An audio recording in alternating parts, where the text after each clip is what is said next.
नमस्कार दोस्तों, आपका स्वागत है। ज्यादा बोलने से बेहतर क्यों होता है चुप रहना? जाने कैसे। यह आपकी एनर्जी को बचाता है। मौन शक्तिशाली है। ज्यादा बोलने से आप अक्सर ओवर शेयरिंग पर आ जाते हैं, यानी आप लोगों को वो सब बताने लग जाते हैं जिसको जानना उनके लिए जरूरी नहीं था। ओवर शेयरिंग से आप अपनी एनर्जी लीक करते हैं। यही कारण है कि मौन का खास महत्व है। कम बोलने वाले लोग अपनी एनर्जी सही चीज के लिए बचा कर रखते हैं और इससे प्रभावित होने से भी रोकते हैं। आपने अक्सर बड़े और ज्ञानी लोगों को देखा होगा कि वह कम बोलते हैं लेकिन बेहद नपातुला और प्रभावशाली बोलते हैं, क्योंकि उन्हें पता है कि एनर्जी कैसे काम करती है और इसे कहां बचाया जा सकता है। जो लोग वाकई में सफल होते हैं, ज्ञानी होते हैं, वो ढिंढोरा नहीं पीटते। अटेंशन के भूखे लोग ही मौन की ताकत को नहीं समझ पाते, जबकि चुप रहना आपका एक हथियार बन सकता है, खुद की एनर्जी को रक्षा करने का भी और दूसरों को आंकने का भी। जो लोग चुप नहीं रह पाते उनके जीवन में कुछ भी निजी नहीं होता, सब कुछ पब्लिक होता है। लोगों को सिर्फ उतना ही बताना चाहिए जितना उन्हें जानने की जरूरत है। आप जितना कम बताएंगे, लोग उतना ही सोचेंगे कि आपका अगला मूव क्या होगा। अटेंशन को भूल जाइए, क्योंकि विध्वंस में तेज आवाज होती है, लेकिन सर्जना यानी क्रिएशन शांति में होता है। तो आप तय कर लीजिए कि आपको इस जीवन में कुछ क्रिएट करना है या विध्वंस करना है। हम सभी जीव एनर्जी ही हैं। इस ब्रह्मांड में सब कुछ एनर्जी की फॉर्म में ही है।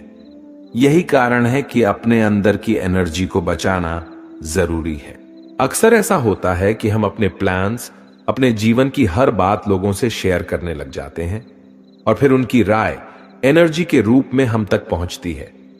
कभी ये राय सही होती है तो कभी गलत भी। हम इतना शेयर कर चुके होते हैं कि लोगों की तरह तरह की एनर्जी हम तक पहुंचने लगती है। ये हमारी ऊर्जा को प्रभावित और डिस्ट्रक्ट करती है। आप जितना चुप रहेंगे उतनी तेजी से आगे बढ़ेंगे, क्योंकि आपका फोकस और एनर्जी एक ही दिशा में होगी। हां, राय लेने में कोई बुराई नहीं, लेकिन इसके लिए आपको चुनना होगा कि किससे राय लेना बेहतर है। कैसे करें मौन की प्रैक्टिस? मौन को प्रैक्टिस में कैसे लाएं? इसका सबसे आसान तरीका है मेडिटेशन। जितना दिमाग शांत होगा उतना ही आप कम बोलेंगे। दिमाग में जितने विचार होंगे उतना ही आपका मन चंचल रहेगा। मेडिटेशन से आपको विचारों पर कंट्रोल करना आएगा और फिर आप देखेंगे कि आपके व्यक्तित्व में कैसे बदलाव आता है। आप जब तक अंदर से शांत नहीं होंगे तब तक बाहर से भी हलचल मची रहेगी। इसके अलावा आप किताबें पढ़ें। पढ़ना हमेशा देखने या सुनने से बेहतर होता है, क्योंकि इससे फोकस बढ़ता है। आजकल हमने पढ़ना ही बंद कर दिया है। सोशल मीडिया के जरिए हम छोटी छोटी जानकारियों को देखकर पढ़कर समझने लग गए हैं कि हमें सब कुछ आता है, लेकिन दिमाग को इतनी सारी जानकारियां एक ही समय पर देने से इसकी क्षमता भी धीरे धीरे कम होने लगती है। इसीलिए किताबों पर वापस जाए। पवित्र वस्तुओं का न करें। अपमान कोई वस्तु आपके लिए अपवित्र है और वही वस्तु दूसरों के लिए पवित्र है, तो वहां आपका चुप रहना चाहिए। अनादर हमें किसी भी चीज का नहीं करना चाहिए, चाहे वह किसी इंसान को लेकर हो या फिर किसी धर्म को लेकर। अपमान करने से आप महान नहीं बन सकते। हमारे जीवन में मौन का क्या महत्व है? मौन हमारे जीवन में बहुत महत्व रखता है, क्योंकि यह दुनिया के शोर और अराजकता से सांत्वना, प्रेरणा और आश्रय प्रदान करता है। यह आत्मचिंतन, आंतरिक शांति, स्वयं और दूसरों के साथ गहरे संबंध का अवसर प्रदान करता है। मौन हमें स्पष्टता पाने, ज्ञान प्राप्त करने और अपने अंतरतम विचारों और भावनाओं को समझने की अनुमति देता है। मौन उपचार में कैसे योगदान दे सकता है?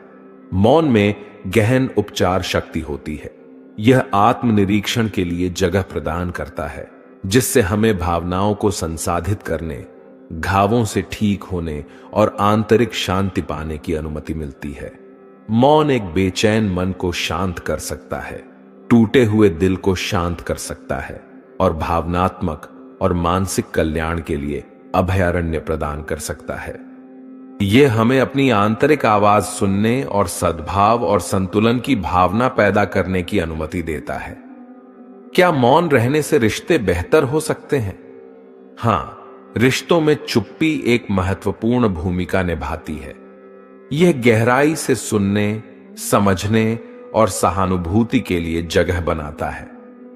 मौन हमें वास्तव में दूसरों के शब्दों और भावनाओं को सुनने और उनकी सराहना करने की अनुमति देता है।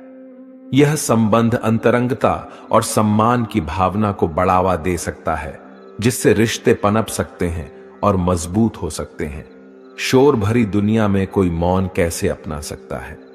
शोर भरी दुनिया में मौन को अपनाने के लिए जानबूझकर प्रयास की आवश्यकता होती है। इसमें अराजकता के बीच स्थिरता और शांति के क्षणों को उकेरना शामिल है।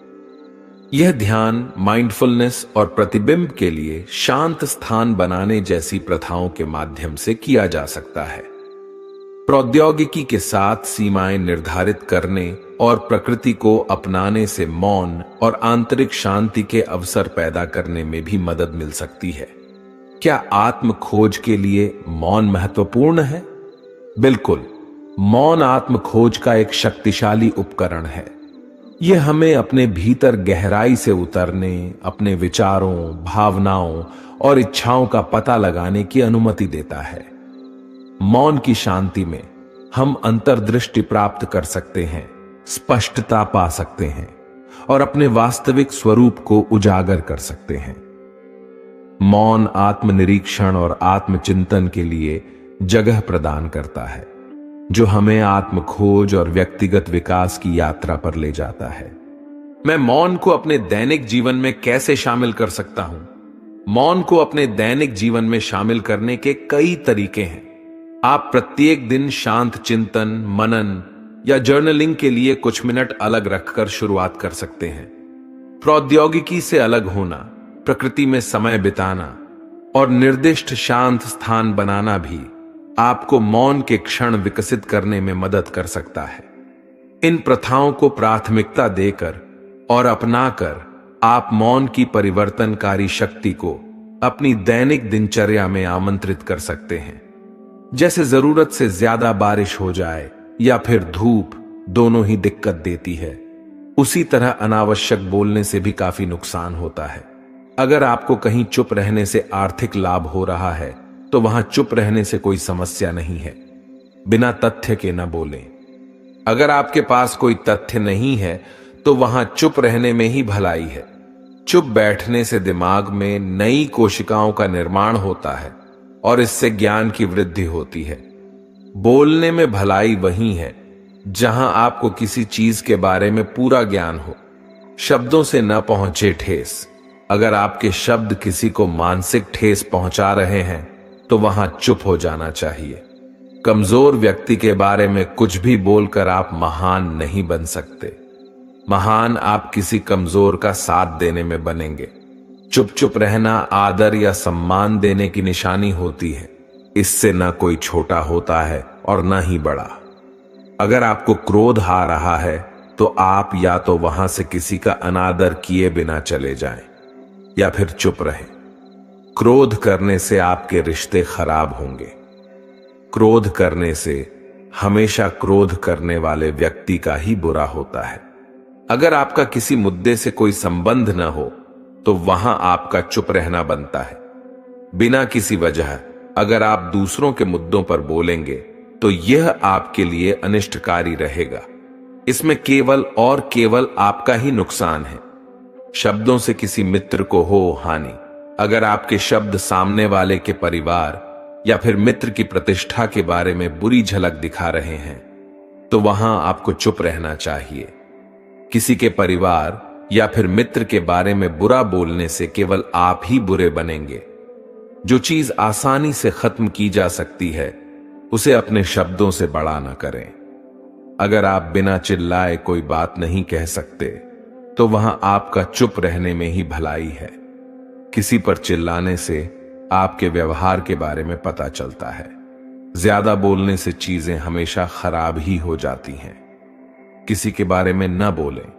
नीति शास्त्र के अनुसार जो अपने मुंह को बंद रखता है, और बुद्धि से काम करता है वही इंसान समझदार होता है। बिना जरूरत के बोलना, किसी के बारे में बोलना, किसी के बीच में बोलना, यह गलत है। कभी कभी हमारे लिए बुद्धिमानी इसी में होती है कि हम अपना मुंह गलत जगह न खोलें और चुप रहे। कभी कभी दोस्तों के साथ जब हम मजाक करते हैं तो ध्यान रहे कि आपके शब्दों से किसी का अनादर न हो। मजाक को भी हमेशा शब्दों के मायनों में ही रखें। जहां किसी को शब्दों से चोट लगे वहां चुप हो जाएं। ज्यादा बोलने से हमेशा नुकसान होता है। किसी और की प्रतिष्ठा को न पहुंचाएं हानि। यदि आपके शब्दों से किसी और की प्रतिष्ठा को ठेस पहुंच रही है तो वहां आपको चुप हो जाना चाहिए। जब कोई व्यक्ति आपके सामने नहीं है तो आप उस व्यक्ति के बारे में बुरे शब्द किसी तीसरे व्यक्ति के सामने नहीं बोलें। अक्सर इंसान मौन की शक्ति से अनजान रहता है, जबकि यह शक्ति आपको सफलता की ओर ले जा सकती है। इस शक्ति का इस्तेमाल करके आप बाहर की ध्वनियों को अनसुना कर सकते हैं और अपने लक्ष्य की ओर बढ़ सकते हैं। कुछ लोगों के लिए चुप्पी असहज और डरावना अनुभव है, लेकिन आप अपना नजरिया बदल कर देखिए। आपको एहसास होगा कि चुप्पी में आप अपने अंदर की आवाज सुन पाते हैं और अपने लक्ष्य की ओर ध्यान केंद्रित कर सकते हैं। चुप रहना एक ऐसी शक्ति है जिसकी सहायता से हम किसी बात को गहराई से समझ सकते हैं और अपने कार्य में ऊर्जा बढ़ा सकते हैं। क्या आपको मालूम है, जब हम चुप रहते हैं तब हम अच्छे से निर्णय ले पाते हैं और हम अपना ध्यान अपने लक्ष्य पर लगा पाते हैं। आपने खुद भी महसूस किया होगा, जब कभी भी आप शांत रहते हैं तो उस समय आपको निर्णय लेने में ज्यादा दिक्कत नहीं होती होगी। आजकल के तनाव भरे माहौल में हर किसी को अपनी आत्मिक शक्ति इस्तेमाल करने में दिक्कत हो रही है। यदि आप आत्मिक शक्ति इस्तेमाल करना चाहते हैं तो सबसे बड़ी शक्ति जो है चुप्पी, इसका इस्तेमाल करना सीखें। जरूरी नहीं है कि हर वक्त हम बोलकर ही अपना काम कर सकते हैं। कुछ निर्णय आप शांत रहकर भी अच्छे से ले पाएंगे।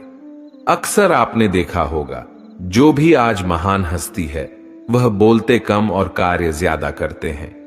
इसका मुख्य कारण यह है कि वह अपने आसपास शांति बनाए रखते हैं, जिसकी वजह से वह अपने लक्ष्य पर ध्यान दे पाते हैं और सफल व्यक्ति बन जाते हैं।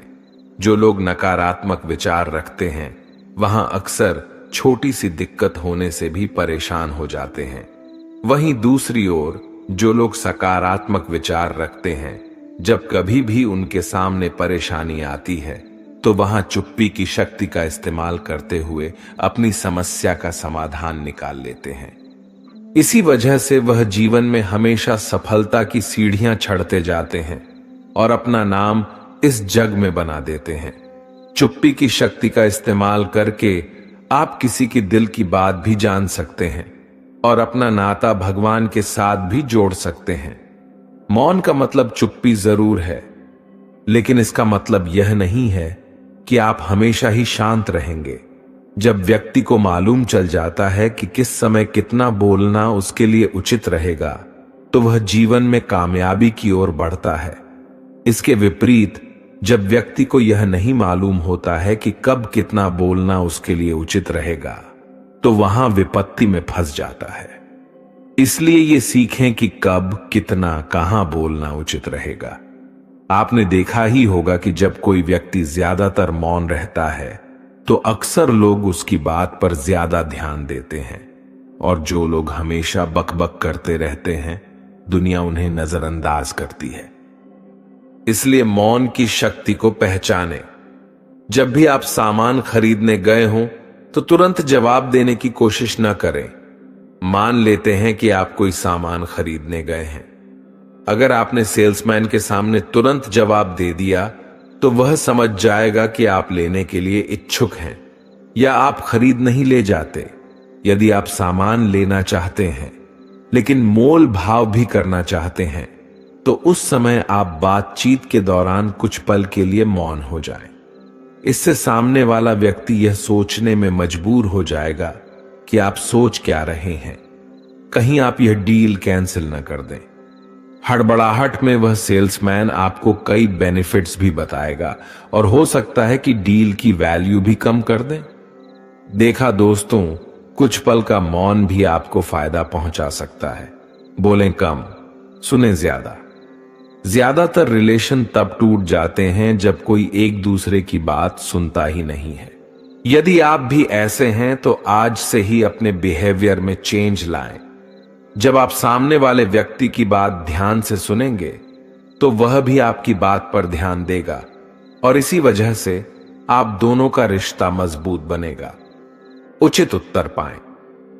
कुछ लोगों की आदत होती है कि वह एक प्रश्न पूछने के बाद तुरंत दूसरा प्रश्न पूछ लेते हैं, जबकि एक प्रश्न पूछने के बाद कुछ समय के लिए मौन हो जाना चाहिए ताकि आप सामने वाले व्यक्ति की राय जान पाएं। आप ही राय दे देंगे तो आप सामने वाले का नजरिया कभी नहीं समझ पाएंगे। इसलिए हमेशा प्रश्न पूछने के बाद कुछ समय के लिए मौन हो जाएं और सामने वाले के विचार समझें। मौन से अपने आप को विनम्र बनाएं। जरूरी नहीं है कि हर समस्या का समाधान आप लड़ाई झगड़े के साथ ही समाप्त करें। कई बार आप मौन का सहारा लेकर भी समस्या का समाधान निकाल सकते हैं। कई बार कुछ लोगों के लिए ना बोला मुश्किल हो जाता है, इसीलिए यदि आपको ना बोलने में तकलीफ है तो सामने वाले व्यक्ति की बात सुनने के बाद कुछ समय मौन हो जाएं। मानसिक शांति प्राप्त करने के लिए आपको चुप्पी की शक्ति को पहचानना होगा। जब कभी भी इंसान मौन का अनुभव करता है तो उसके सारे विचार जो उसे तंग कर रहे होते हैं कुछ पल के लिए शांत हो जाते हैं। आप स्वयं को मौका देते हैं खुद के साथ जुड़ने का। उस समय आपको मानसिक शांति मिलती है। अच्छी आत्म प्रतिष्ठा बनाएं। चुप्पी की शक्ति जब आपको पता लग जाएगी तब आप इसका इस्तेमाल अपने दिनचर्या में करने लग जाएंगे। क्या आपको मालूम है आप पावर ऑन ऑफ साइलेंस का इस्तेमाल करके अपनी सेल्फ रिस्पेक्ट बढ़ा सकते हैं? जी हां, जब इंसान अपने अंदर की आवाज सुनता है तो उसे समझ आता है कि कौन से कार्य में उसे ज्यादा वक्त देना चाहिए। जब आप अपनी दिक्कतों को दूर करते हुए अपने लक्ष्य की ओर जाते हैं तब आपकी आत्म प्रतिष्ठा बढ़ती है। जब आप मौन रहते हैं तब आपके विचार आप खुद समझ पाते हैं, जिसकी वजह से आपकी विचार शक्ति बढ़ती है। मन शांत होने की वजह से अंदर की उत्तल पुथल इंसान खुद समझ पाता है, जिसके कारण वह अपनी सभी समस्याओं का निवारण कर पाता है और अपने विचार सही जगह ले जा पाता है। मौन की शक्ति का इस्तेमाल बड़ा इंसान बनने के लिए आप कर सकते हैं। जब इंसान को मन की शक्ति का अंदाजा लग जाता है तो वह बड़ी से बड़ी चुनौतियों का सामना कर सकता है और अपने जीवन में हर लक्ष्य को प्राप्त कर सकता है। मौन रहने से सबसे पहले तो लड़ाई झगड़े से बचेंगे। चुप रहेंगे तो बात नहीं बढ़ेगी। मान लीजिए दो लोगों की लड़ाई हो रही है और एक चुप हो जाए, बोले ही नहीं, तो क्या होगा? झगड़े से बचेंगे और हमारे संबंध अच्छे बनेंगे, बात बिगड़ेगी नहीं, हमारी रिलेशनशिप मजबूत होती है। लड़ेंगे तो संबंध हमेशा के लिए खराब ही हो जाएंगे। हमारी सेहत के लिए भी चुप रहना बहुत अच्छा है। एक रिसर्च से भी बात सामने आई है कि चुप रहकर हमारा दिमाग कई गुना बेहतर काम करता है और बोलने से हमारी एनर्जी कितनी वेस्ट होती है और हमारा ब्लड प्रेशर भी बढ़ जाता है, धड़कन तेज हो जाती है। हम इन सब से बचेंगे। उसी के साथ साथ हमारी सुनने की आदत इंप्रूव होगी। हम जब बोलते हैं तो बोलते ही रहते हैं, जबकि हमारी कम्युनिकेशन स्किल में जरूरी होता है सुनना बहुत जरूरी होता है। तो हम सुनेंगे भी तो दूसरे पर अच्छा असर होगा कि देखो ये मेरी बात बहुत ध्यान से सुनता है। लोग हमें पसंद करेंगे। हम अपने लक्ष्य को पा सकते हैं, अपने सपने तक भी पहुंच सकते हैं। ज्यादा बोलकर हम अपने लक्ष्य की ओर केंद्रित नहीं हो पाते। मेरी एक जानकार ने सभी को बोल दिया कि देख लेना मेरी बेटी भी डॉक्टर बनेगी। उनकी बेटी जहां भी जाती सभी ये बोलते आ गई, डॉक्टर साहिबा। उस लड़की के मन में बहुत ज्यादा प्रेशर हो गया कि एग्जाम तो क्लियर करना ही पड़ेगा, अगर नहीं किया तो लोग क्या कहेंगे। अब उसके मन में तनाव ज्यादा था और वह चाहकर भी कंसंट्रेट नहीं कर पाई और वह एग्जाम क्लियर नहीं कर पाई और वहीं उसकी कजिन पास हो गई। उसने कोई हल्ला नहीं मचाया, किसी को नहीं बताया। तो अगर वह चुप ही रहती, कुछ न बोलती, तो शायद उनकी लड़की भी पास हो जाती। वह कहते भी है ना, मेहनत इतनी खामोशी से करो कि सफलता शोर मचाते दे। क्रिएटिविटी भी आती है चुप रहकर। मानो कुछ समझ नहीं आ रहा तो बजाय इधर उधर बोलने के चुपचाप बैठ जाने से बहुत फर्क पड़ता है।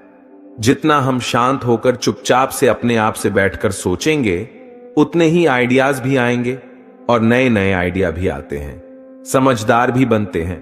देखिए, अगर हम किसी से बहस किए जा रहे हैं, चुप नहीं हो रहे हो, मजाक का कारण बनेगी और बात भी खराब होगी। और वहीं अगर हम चुप हो जाएंगे तो लोग यही कहेंगे कि अच्छा किया, कोई फायदा नहीं था बहस करने का, और चुप रहकर हमें सोचने का भी मौका मिलता है। कई बार बेवजह हम बोले ही चले जाते हैं, जबकि चुप रहकर हम खुद से आकलन कर सकते हैं कि क्या सही क्या गलत था। अगर रात को भी आपके दिमाग में बहुत सारे विचार चल रहे हों, कोई टेंशन दिमाग में हो, तो आप देखते हैं कि नींद आनी मुश्किल हो जाती है। नींद नहीं आती। अनिद्रा की बीमारी जिसे कहते हैं, रात को नींद न आना, उसका कारण यही है कि इतने ज्यादा विचार चल रहे हैं कि वह नींद के आने में बाधा डाल रहे हैं। ध्यान और नींद में बहुत थोड़ा सा फर्क है। नींद जो है, उसमें अपनी कॉन्शियसनेस को, अपने आप को हम भूल जाते हैं पूरी तरह से, और तब कुदरत की ऊर्जा हमारे अंदर उतरनी शुरू होती है। लेकिन ध्यान में हम कॉन्शियसली अपने विचारों के दृष्टा बन जाते हैं, अपने विचारों को शांत करके बैठ जाते हैं, और उसके बाद कुदरत की ताकत हमारे अंदर आना शुरू कर देती है। आप देखिए, रात की हमारे 6 से 8 घंटे की नींद है, उसके कारण हमारे दिन के जो 15-16 घंटे हम कितना एनर्जेटिक फील करते हैं, और बाकी के समय में हम अपनी सांसारिक कार्यवाही कर सकते हैं। इसी प्रकार अगर हम थोड़ा समय अपने आप के साथ एंजॉय करना, मतलब अपने ध्यान में एंजॉय करना शुरू कर दें, जो कि कॉन्शियसली हम बैठें और कॉन्शियसली हम अपने विचारों को शांत कर पाएं, तो यह एक ऐसी पावरफुल स्टेट होगी जिसको नॉर्मली आप नींद में एंजॉय करते हो। आपके संकल्प में एक शक्ति आनी शुरू हो जाती है, एक पावर आनी शुरू हो जाती है। The power on off silence, मौन की ताकत, यह आपको बहुत ताकत देती है, बहुत ज्यादा। तो दोस्तों, इसके लिए थोड़ी देर चुप रहने की प्रैक्टिस करनी है। कभी कभी दिन को भी इस प्रैक्टिस को बनाकर देखिए। जब आपके पास टाइम हो, सफर कर रहे हैं, जरूरी तो नहीं हर टाइम सोचते ही रहें। कुछ टाइम केवल अपने विचारों के साक्षी बन जाएं, दृष्टा बन जाएं। उन विचारों से आपका कोई लेना देना नहीं है। विचार आ रहे हैं, जा रहे हैं, दूसरा आता है, तीसरा आता है, इस तरह आना जाना लगा रहता है, लेकिन आप केवल उनके दृष्टा बनते हो, देखते रहते हो, उनसे आपका कोई वास्ता नहीं है। कभी कभी मन किसी विचार को पकड़ने की कोशिश करता है, तो आप हल्के से उसे झटक देते हो कि मेरा उससे कोई लेना देना नहीं है। दोस्तों, इसके द्वारा जो संकल्प शक्ति प्राप्त होती है, जो अंदर से ऊर्जा प्राप्त होती है, उसके द्वारा हम संसार के महान से महान कार्य कर सकते हैं।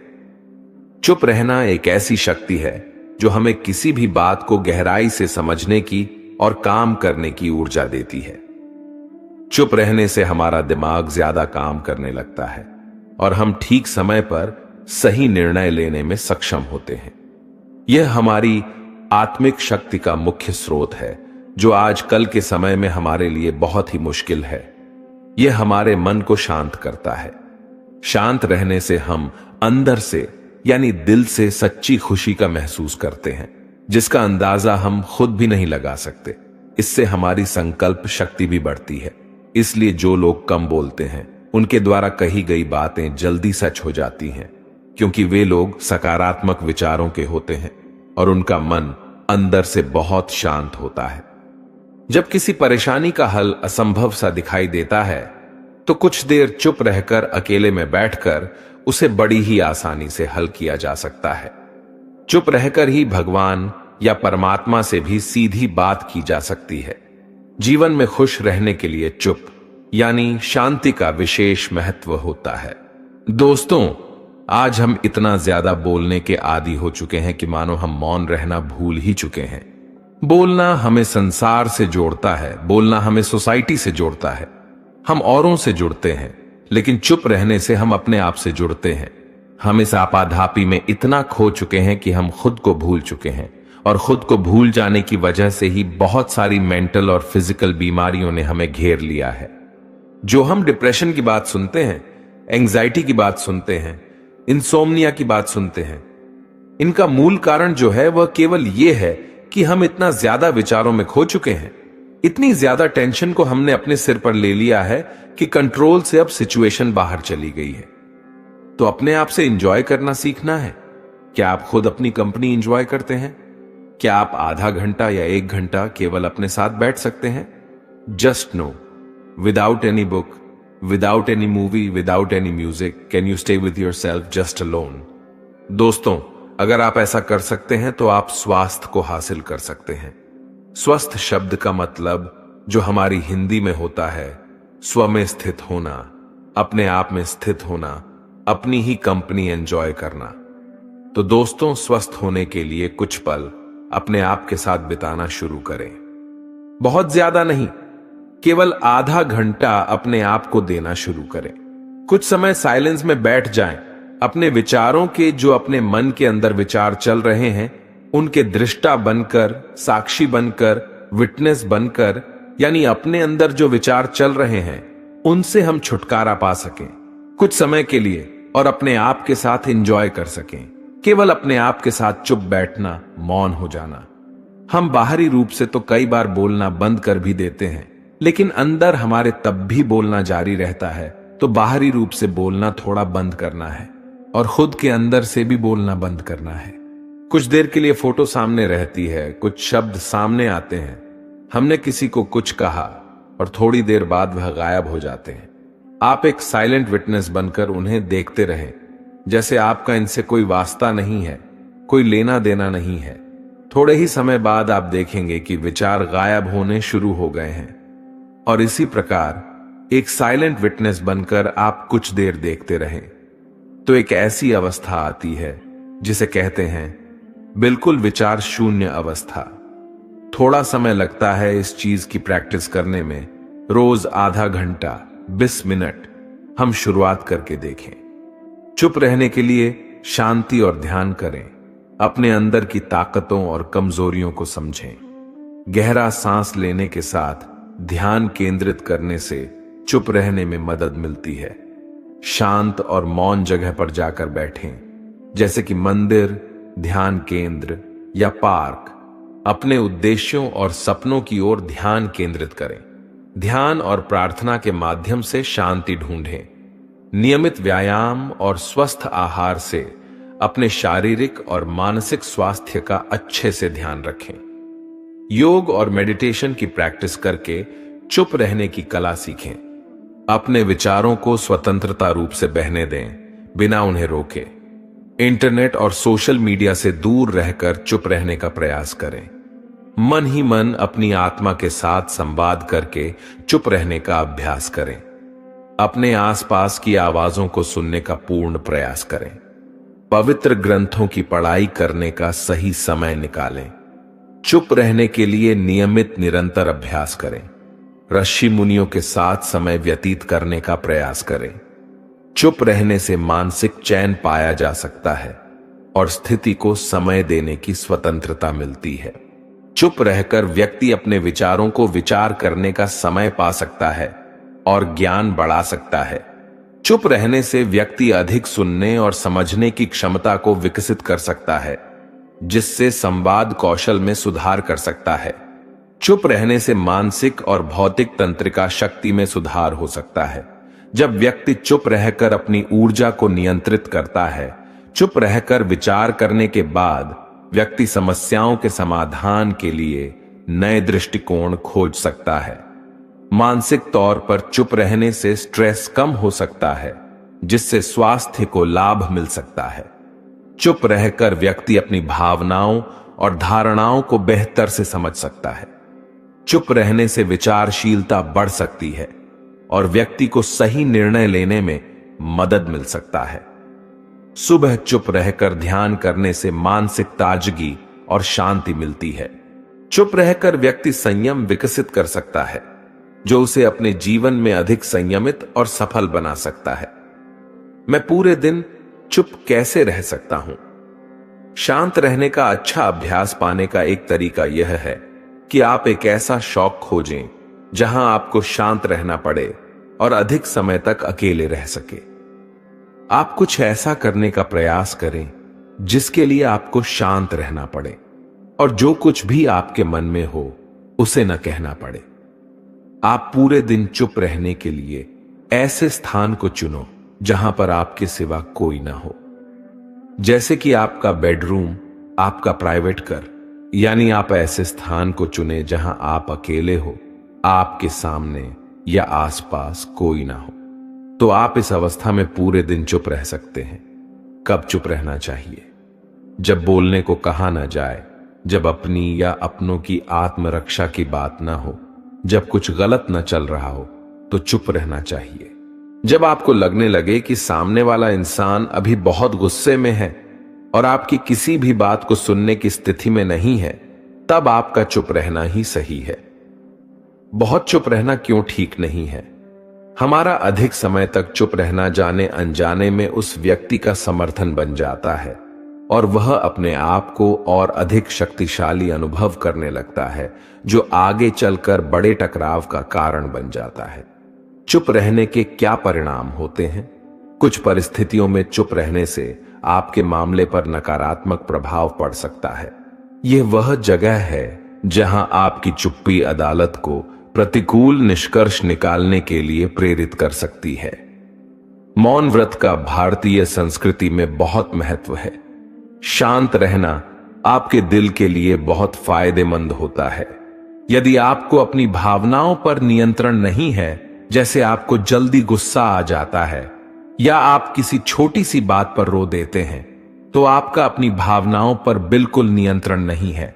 ऐसे में आपको अपनी भावनाओं को मजबूत करने के लिए मौन व्रत एक अच्छा विकल्प है।